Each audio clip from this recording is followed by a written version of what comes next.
مرحبا بكم مجدا في سلسلة تطور أجهزة الكمبيوتر. اليوم ندخل العصر الذي نعيشه في حياتنا اليوميات: الذكاء الاصطناعي، الهواتف الذكية، الإنترنت، أجهزة الكمبيوتر المحمولة. كل هذا هو نتيجة الجيل الخامس. أهلا بكم في الحلقة 7: أجهزة كمبيوتر من الجيل الخامس. ما هو الجيل الخامس؟ تسمى أجهزة الكمبيوتر التي تم تطورها من أواخر الثمانينيات وحتى الآن بأجهزة الكمبيوتر من الجيل الخامس. الفكرة الرئيسية تحاول هذه الأجهزة التفكير. تقوم هذه الأجهزة بمهام تعتمد على اتخاذ القرارات والتعلم والتعرف على الأنماط التقنيات المستخدمة: الذكاء الاصطناعي، التعلم الآلي، الشبكات العصبية، معالجة اللغة الطبيعية، شات جي بي تي، سيري، أليكسا، الحوسبة العمومية. قيد التطوير: أكبر تغيير في أجهزة اليوم هو وجود معالجة قوية في أجهزة صغيرة الحجم.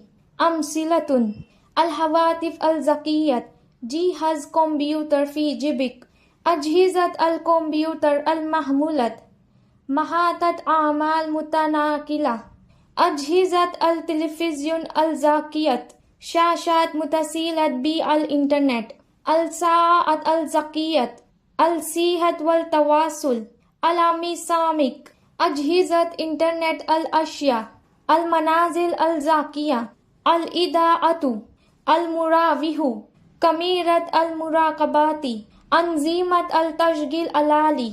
كل هذه الأجهزة نتاج تقنية المعالجة الدقيقة والذكاء الاصطناعي. لقد ربط الإنترنت العالم بشكل دائمي. مجالات التأثير: البريد الإلكتروني، هلا محالة، الرسائل التقليدية، التجارة الإلكترونية غيرت طريقة تسويقنا، التعلم عبر الإنترنت بدون كتب أو فصول دراسية، وسائل التواصل الاجتماعي ربطت الجميع، العمل عن بعد والعمل الحر خلقا فرصا جديدة. لم يجعل الإنترنت العالم أصغر حجما بل جعل أكثر ترابطا. اليوم الذكاء الاصطناعي موجود في كل مكان حولنا.